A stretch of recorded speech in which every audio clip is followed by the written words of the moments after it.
First of all, thank you to Michael and Max for giving me the opportunity to speak to you guys. And then thanks to you guys for hanging in throughout a long and very interesting day.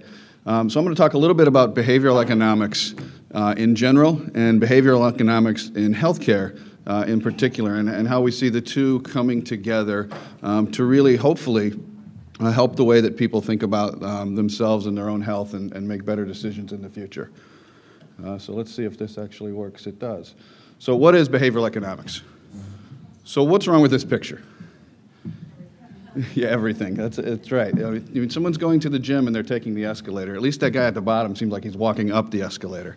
So why? Why are we doing this? Well, behavioral economics tries to help us understand why we make irrational decisions or seemingly irrational decisions. So think of behavioral economics as the combination of real classical economics, where you would think that where everybody makes a decision based on the economics, based on self-interest, based on what's in it to them, based on the facts, and cognitive psychology, where people make decisions based on emotions, based on their surroundings, based on lots of other things. And you put those two together and you can really start to understand why people make decisions that seem to be irrational. And if you can understand that, then you can design your products, your services, your interactions with people around those things to help them to make better decisions and better choices. So when we think about behavioral economics, you can kind of break it into four groups of principles. So these are the things when we understand how, when we break down decision-making processes and we see where decisions are being made incorrectly, we can start to apply some of these things to those decision points to help guide decisions in the right direction. So the first category is called decision shortcuts. And decisions are hard. Testing shows that for every time you add another 10 options of mutual funds to a 401k program, you have less people sign up. The more options you give in a grocery store for certain items, the less people will buy. The more they'll sample, but the less they'll buy. Right? So people need decision shortcuts. We need to help make decisions. So we can use things like defaults, and you'll see an example of that in a minute, to make some pretty powerful changes. Value assessments, how we compare the value of one thing to another, and relative value, and how we want to avert, how we love free, and how can we use our love of free to help people make decisions. Now, I'm not sure that something like a free, colonoscopy, right, is going to go a long way, but you get the sense that free typically is a good thing. There's things that social impacts. We all want to be more social, and we all want to work within our communities, and we all want to adhere to the norms, and we can use things like the bandwagon effect, or social versus financial transactions. And what's an example of a social versus a financial transaction? Well, think about if you go to a dinner party, and you take a $30 bottle of wine to that party, and you present that bottle of wine to the host. Right? That's a social transaction, and that makes everybody feel good. Well, what if instead of presenting that $30 bottle of wine, you gave them $30? Right? Suddenly that becomes a financial transaction, and it really puts a whole different, demeanor, on that dinner party, right? Because it's not a social interaction more. Pro bono lawyers, right? Would you rather be, if you're a lawyer, any lawyers in the room, would you rather do pro bono work, or would you rather do really, really low-priced work? Right? One's a social transaction, one's a financial transaction, and if you start to think about them in that way, it's pretty powerful. And then the final one is emotional impacts. We make a lot of decisions based on our emotions. Auctions are a great example of that. Right? Auctions are all about getting you into this hot state, right, and getting you emotionally tied to what's going on, so that you bid up and up and up, even though you probably don't really need sometimes what you're bidding on, but we get you into that state. So all of these things are tied to behavioral economics, and the more we understand about how we use these things, the more we can tie it to our healthcare and our behaviors, and the more we can influence the choices we make about our own lives.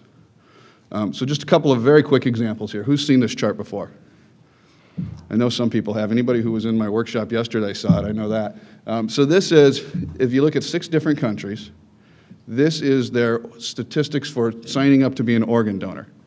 Right? You can see the 3 on the left are very low. You can see 3 on the right are virtually 100%. You can see they're all continental European countries. Not a lot of difference between these countries. What drives that huge difference, right, in 20% or less and almost 100%? Any ideas?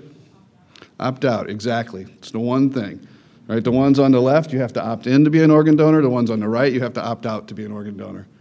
It's as simple as that, and that is a very, very powerful principle that you can use for lots of things. Another example. Who thinks this grill is expensive? It's a $5,000, $6,000, 6-burner barbecue. Feels pretty expensive, right? Okay. Let's go to the next slide, I hope. Do I need to point this at a particular location? There we go. So now, is it still expensive? Right? It's on sale. It's really priced at $6,300. It's still pretty expensive, right? Well, how about now? How about when you compare it to the gold-plated, super deluxe $12,500 version? Right? Well, does it still feel pretty expensive? Well, it's still expensive, but not as expensive before. So does this really work? Right? So Williams-Sonoma, they came out with a bread maker. They charged about $150 for it. They put it on their shelves, and nobody bought it. Right? People compared the price of a bread maker to the price of a loaf of bread, and they said, well, why do we need this? Right? So nobody bought it. So then some smart, creative person at Williams-Sonoma said, you know what? We're going to create another bread maker. So they had the $250 version, which was exactly the same as the $150 version, but it had a timer. So people were, and they set it right next to it. And they said, super deluxe bread maker, bread maker. And people were able to look at that, and they saw that the only difference was the timer. And they said, well, what's the relative value of a timer? It's not $100. And guess what happened to that $150 bread maker? It started flying off the shelves. Right? So when you give a relative choice and you let people make a comparison and you anchor certain things in their minds, once again, you can guide decision making. Last example, then we'll move on into healthcare specifics. Who uses Amazon Prime? Anybody in the room? I know a few people do, right? Why do you use it? It's fast. What else? It's free shipping, right? You pay your one-time yearly fee of $50, $75, whatever it is, dollars, and then everything you buy for the rest of the year, you get shipped to you free 2 days. Right? It's free, it's free, it's free. And Amazon has done a great job of advertising that and promoting that so well that about 1.5 years, 2 years after it launched, Amazon Prime customers were making up 20% of all Amazon volume, and they were spending about 150% more than what they'd spent in the past. Right? So we love free. We love free shipping. So why is this all important to healthcare? Well, I think everybody who's here knows we have some pretty serious problems in the healthcare system today. So I won't go through these in detail. I assume everybody knows most of this data. I'll pick out a couple that, that I find interesting.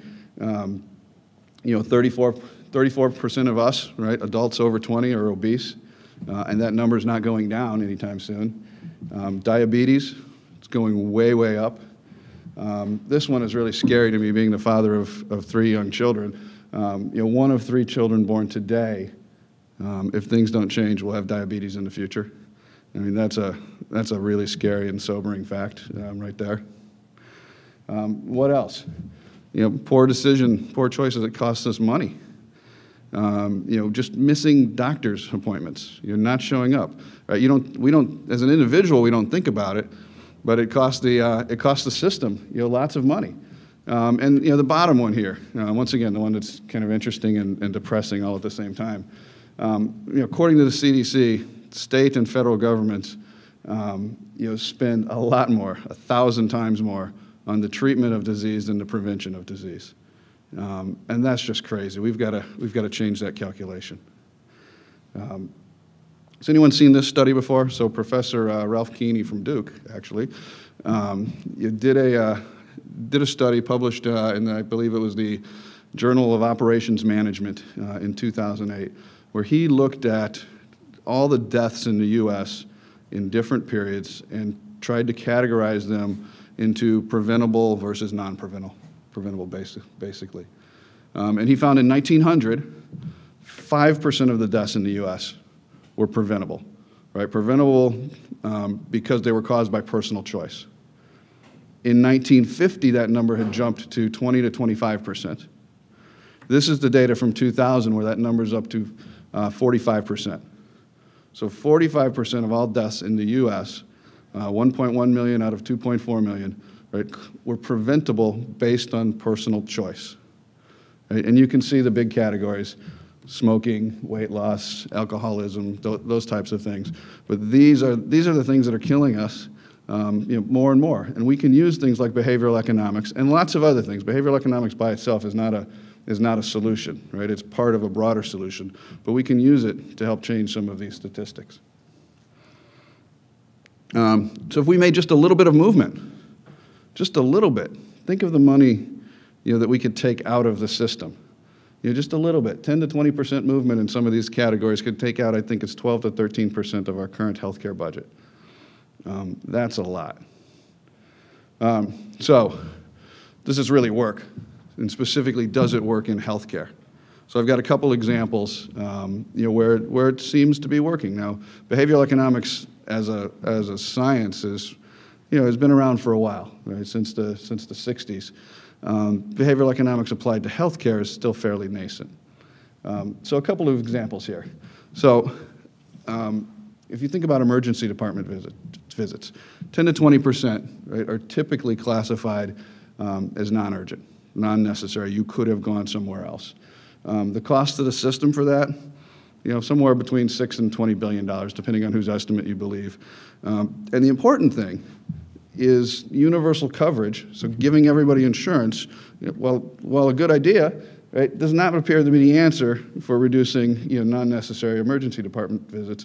And if you look at Massachusetts in particular, when they implemented their universal coverage, they did not see non-necessary ED visits go down. They actually saw them go up. So how can we start to drive these things down?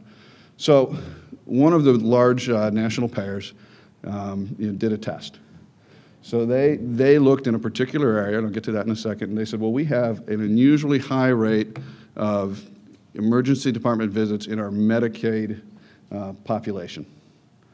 And the hypothesis was, if we have better proactive outreach, if we talk to people when they're leaving, if we give them the understanding of the choices that we have, if we can use some of these behavioral economics principles to guide them in different ways to different places, right, then we can actually reduce the number of visits that they have. Makes sense, right? So they did a 5-month test, and in the months prior to the test, there was an average of 593 visits per 10,000, and this was in Evanston, Indiana. In the 5 months of the test, right, that number dropped by 19% to 479 on average per month. That's a huge change, right? 19% is a big change. Imagine applying that to larger populations.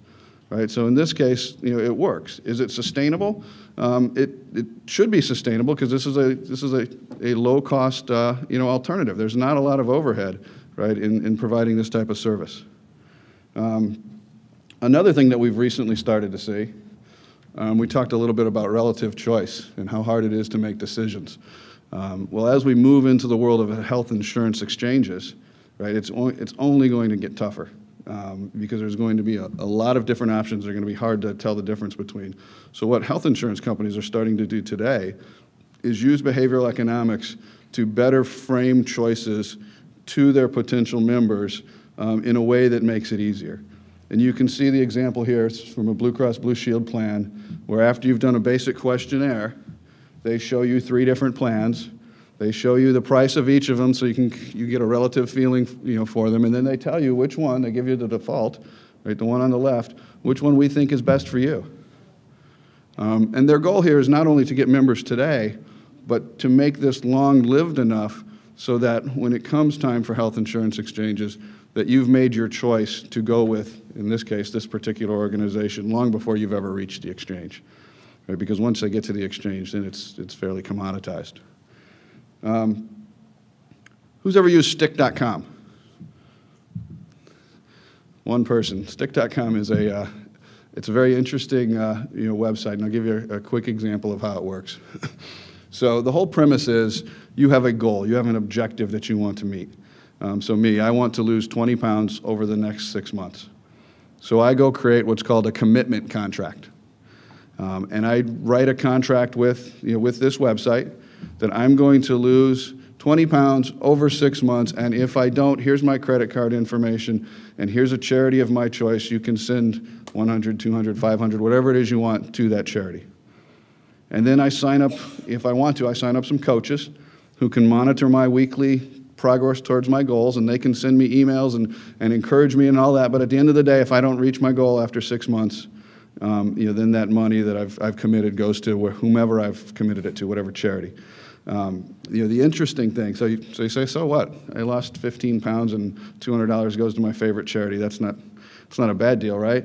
The interesting thing that they found is if you actually pick a charity or an organization that you really don't support, then your odds of meeting your goals go up, right? So pick somewhere that you don't want the money to go to, and you might be more successful. It's interesting and counterintuitive. So the future. So this is a conclusion. So what's the future hold? So in my mind, so once again, thinking that behavioral economics is just part of the solution. There's lots of moving pieces in healthcare. But we think that behavioral economics can and will be used as a means to really drive consumers, patients, right, into specific treatment regimens in a better way than we do today. We think that behavioral economics can reduce and control costs, right, in a big way. We saw the ED example. We just have to do those on a much, much larger scale. Behavioral economics can certainly influence personal choice, right? We've seen that in other consumer markets for years now, and now we have to get smarter about how to apply those to healthcare. Definitely, if you think about population health and you think about the power of community and the exponential power of change, using behavioral economics, in that light, could offer a wealth of opportunity. And then finally, this is more mundane, but as you think about health insurance exchanges, right, and many of us, ultimately will be individual buyers of insurance, right? You'll see lots of use of behavioral economics prior to and during your purchase process, through an exchange. So I think if we open our eyes and we look around, we'll see a lot of behavioral economics today. We're going to see a lot more in the future in healthcare. Thank you.